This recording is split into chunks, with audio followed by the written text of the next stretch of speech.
নির্বাচনের সময় তারা বলেছিলেন তারা নির্বাচিত হবে, ফেসিবাদের হাতে যতগুলা খুন হয়েছে, গুম হয়েছে, নির্যাতন হয়েছে সবগুলা বিচার তারা করবে।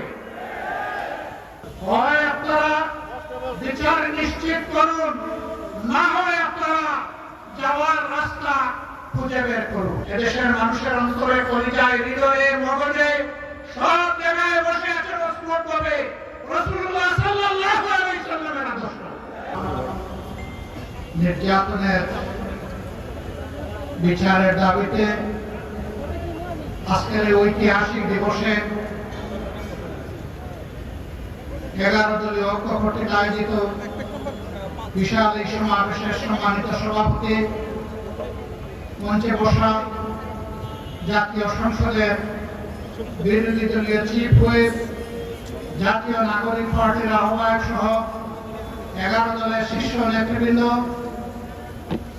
প্রিয় দেশবাসী ভাই এবং বোনেরা, সাংবাদিক বন্ধুগণ, অত্যন্ত দুঃখ ভারাক্রান্ত হৃদয় নিয়ে আজ আমরা আপনাদের সামনে দাঁড়িয়েছি। দীর্ঘ 17.5 বছরের ফ্যাসিবাদী শাসনের জাতাকলের পৃষ্ঠ এই জাতিকে আল্লাহ তাআলা আমাদের ছাত্র, শ্রমিক, যুব জনতার আন্দোলনের মধ্য দিয়ে মাত্র 2টি বছর আগে আমাদেরকে মুক্তি দিয়েছিলেন। সেই সময় যে দলটি আমাদের মতোই মজলুম ছিল, নির্যাতিত ছিল, আজকে তারা ক্ষমতায় আছে। তারা তখন প্রত্যেকটি হত্যাকাণ্ডের বিচার দাবি করেছিল।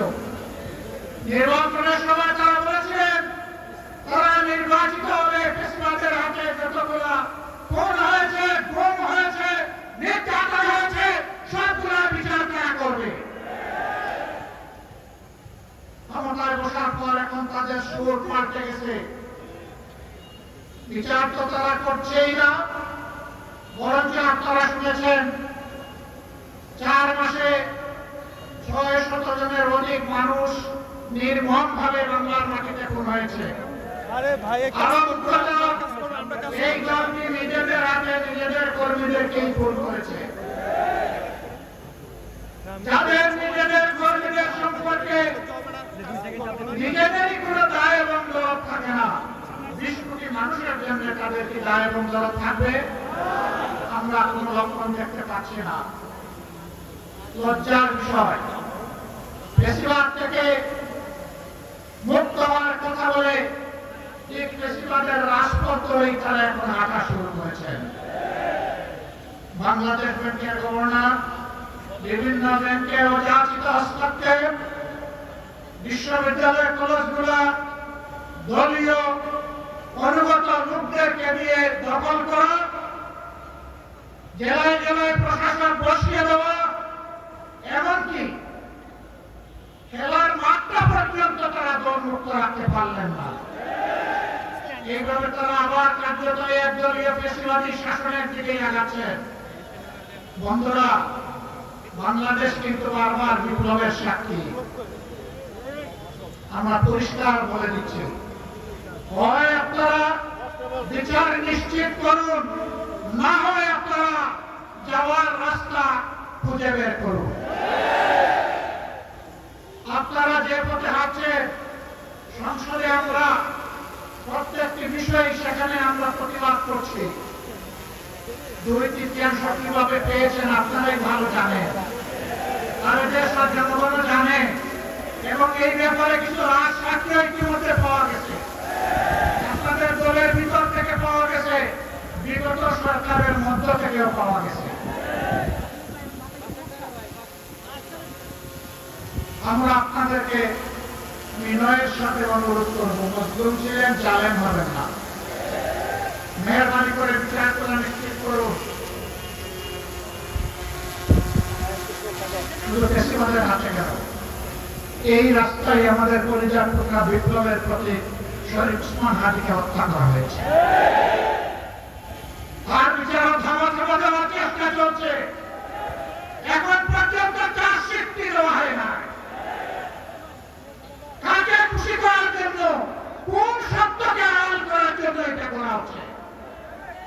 জনগণ জানতে চায়। এই 21 তারিখ মাত্র 2 দিন আগে গাইবান্ধা ইতিমধ্যেই বলা হয়েছে ছাত্র শিবিরের একজন তরুণ নেতাকে গোলা করে স্পষ্ট দিবালোকে সেই ফেসিবাদী কায়দায় হত্যা করা হয়েছে। হত্যা করে মানুষকে দুনিয়া থেকে বিদায় দেওয়া যাবে, কিন্তু কোন আদর্শকে খুন করা যাবে না। এদেশের মানুষের অন্তরে, কলিজায়, হৃদয়ে, মগজে সব জায়গায় বসে আছে মজবুতভাবে রাসূলুল্লাহ সাল্লাল্লাহু আলাইহি সাল্লামের আদর্শ। এই আদর্শকে নির্মূল করার চিন্তা করবেন না। যদিও আপনাদের একজন সিনিয়র নেতা ঘোষণা করে দিয়েছেন নির্মূল করবেন, অতীতে যারা নির্মূল করার ঘোষণা দিয়েছিলেন তারা নিজেরাই আজকে নির্মূল হয়ে গেছে। নির্মূল বেশি করবেন না, এটা এক ধরনের ভাইরাস।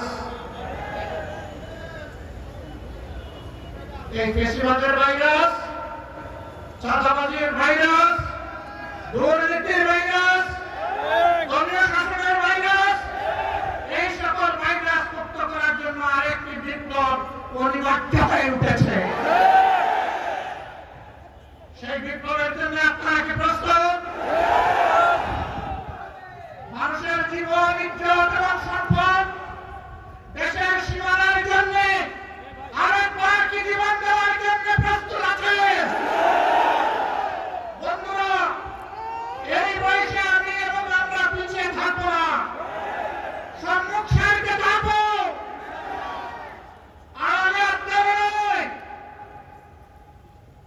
তবুও বাংলাদেশের দিকে কাউকে লাল চোখ দিয়ে তাকাতে দেব না ইনশাআল্লাহ। কোন কালো হাত বাড়ালে সেই হাত ঘুরিয়ে দেওয়া হবে। 20 কোটি মানুষের 40 কোটি হাত এই দেশকে পাহারা দেবে ইনশাআল্লাহ।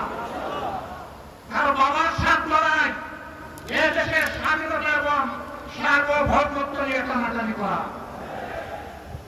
মহান আল্লাহর উপর ভরসা করে আপনাদেরকে আগামী সেই বিপ্লবের দাওয়াত আজকে দিয়ে রাখলাম।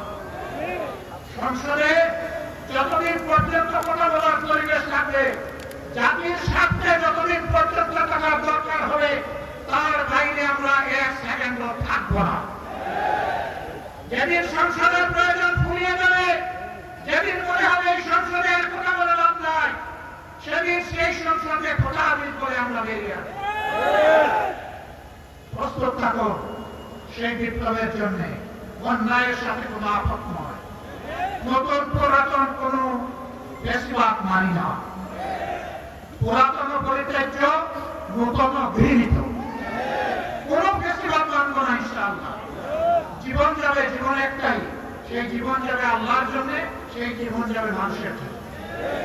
আল্লাহ হাফিজ। বাংলাদেশ জিন্দাবাদ। 11 দলীয় ঐক্য জিন্দাবাদ।